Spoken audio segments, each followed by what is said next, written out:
Hello everyone, अस्सलाम वालेकुम।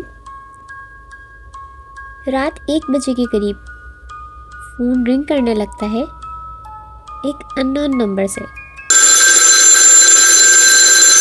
Phone उठाते ही आवाज़ आती है, मॉम, मैं आपकी बेटी अनीशा हूँ। और यहाँ से अनीशा की मॉम कहती है, तुम जो कोई भी हो, ये मजाक अच्छा नहीं है, ये मजाक बंद करो। सामने से अनीशा कहती है, मॉम, मैं आपकी बेटी हूँ, आप मुझसे इस तरह बात नहीं कर सकती। मैंने आप दोनों को ढूंढने की बहुत कोशिश की, मैं यहाँ परेशानी में हूँ, प्लीज़ आप लोग आकर मुझे ले जाएं यहाँ से। इतने में मेरे शौहर आ गए। उन्होंने पूछा, कौन है फ़ोन कॉल पर? मैंने कहा, अनीशा है।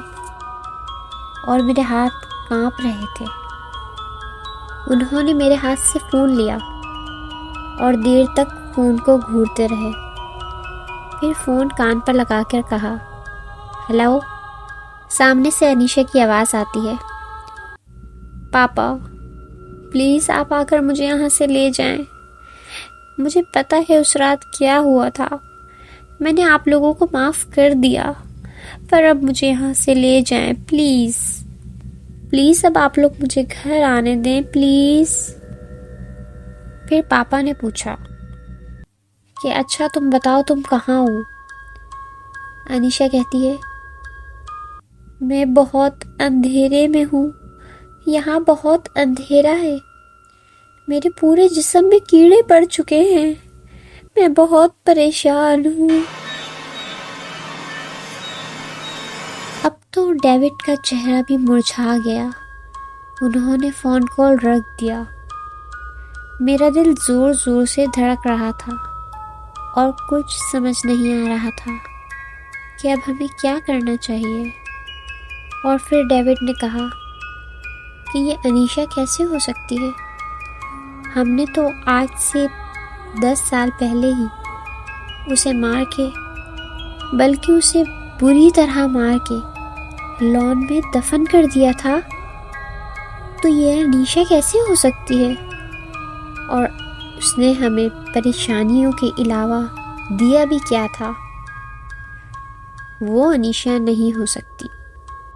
फिर उनकी मिसेस ने कहा कि यही तो मैं भी सोच रही हूँ कि अगर वो अनीशा नहीं थी तो फिर कौन था? इतने में फ़ोन दोबारा रिंग करने लगता है।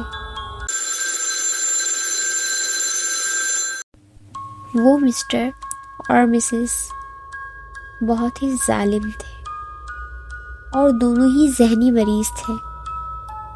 वो दोनों ही अपनी बेटी पर बहुत ज़्यादा जुल्म करते थे। उसकी छोटी से छोटी गलती पर भी उसे सख्त से सख्त सज़ा देते थे।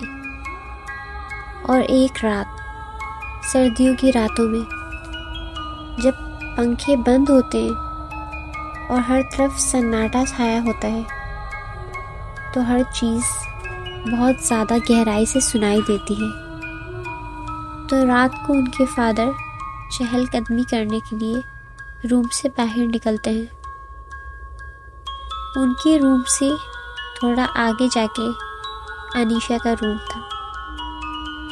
और जब वो चहलकदमी के लिए निकलते हैं तो वो सुनते हैं कि उनकी बेटी अनीशा किसी से कॉल पे बात कर रही थी